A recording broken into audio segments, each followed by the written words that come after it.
Hi everyone, this is Chris from Deus Ex Machina. Just wanted to come out with a bit of an announcement. My time with the Dice Tower is basically done. It can be boiled down to simply creative differences, which I know for a lot of people, they know it as a place marker for a lot of potential reasons. First, I need to say that Tom put a lot of faith in me. He saw my first review, which I admit wasn't very good, and he gave me a shot.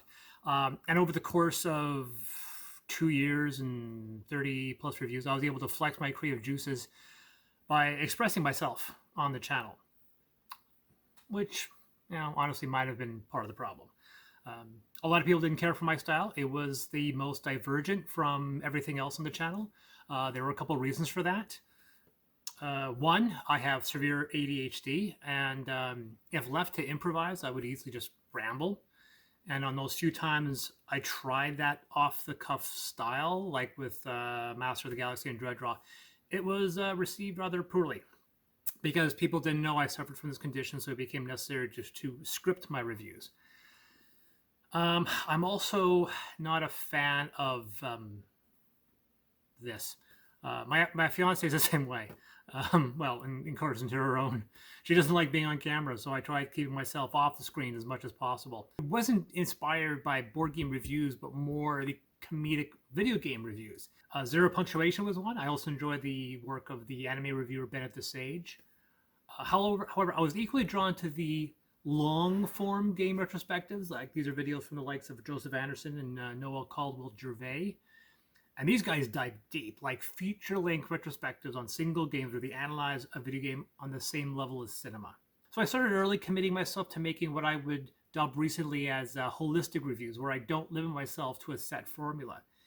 And yeah, these videos would run long. Those first reviews I felt could have been stronger. I wasn't setting myself apart from the rest, and it was, I think it was my first Martians review where I felt I found my calling and a voice. It featured numerous cutaway gags that dove deep to actually explain a game that a lot of people couldn't understand, and I started finding my own niche audience. But there was a time things were good, but then I started writing full time. My Kickstarter exploded, raised 100K, counting the pledge manager, and I suddenly couldn't do things for free. So in 2019, I started to wind down my content. I was posting fewer reviews. Most of the games I did post were obligations, games that I was given for free, or Kickstarter titles that I really supported that I wanted to talk about. As such, I only had a few reviews planned out for the future. I received Tapestry as a review copy, so I was going to do a review on that. I received the Apocrypha expansions, and I adore that game, so I wanted to do a follow-up on that as well. My magnum opus, though, was to create a holistic Robotech review that covered all the games. And yeah, I have all the games. And I had this strange fascination with seeing how long I can make a review. 25 minutes for Nemesis, people loved it. 45 minutes of Who Goes There, people loved it. This War of Mine, not so much. Viticulture, I think was a case of misunderstanding, but it was also 40 minutes. I had this obsession with making a review longer than an hour. I don't know why, but I wanted that to be my swan song, to have the 60-minute plus complete retrospective on Robotech dealing with the history of the franchise all the way up to the recent board games. And then that was probably going to be done. I have another Kickstarter to launch after I get married in May, and that's another distraction. Oddly, I am producing and writing a short film that's going into production at the end of March for a May premiere, a movie that stars, coincidentally enough, Becca Scott, go figure. And no, it's not about board games. So I knew I couldn't keep creating content. And as it turned out, apparently Tom felt the same. Now, I need to stress that I appreciate Tom giving me this opportunity for putting up with me for 2 years. I know he probably received a couple complaints, probably more than a couple. I'm sure a few other people in the inner circle felt I wasn't a good fit, but I also knew that there were those that did appreciate what I was bringing to the channel. I think Z is hilarious. Tom is incredibly witty. Jason is a friend, pure and simple. He lives not even 4 hours from me. Oddly, and this is weird, the one contributor I felt the most kinship with was Sam Healy. I don't know why. Like I said, I never met him in person, but there was something about how he talked and how he carried himself that I felt purely in my gut that this guy was incredibly friendly while also being honest. Couldn't tell you why.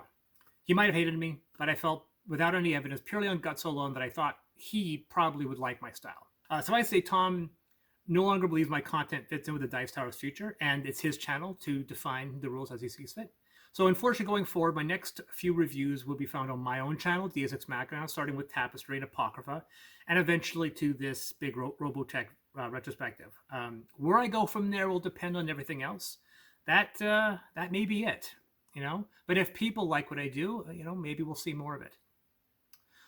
So to everyone, that niche audience that liked what I was offering, I offer my heartfelt thanks for your support, for your comments. I read them all and I appreciated them to a level I don't think you can understand.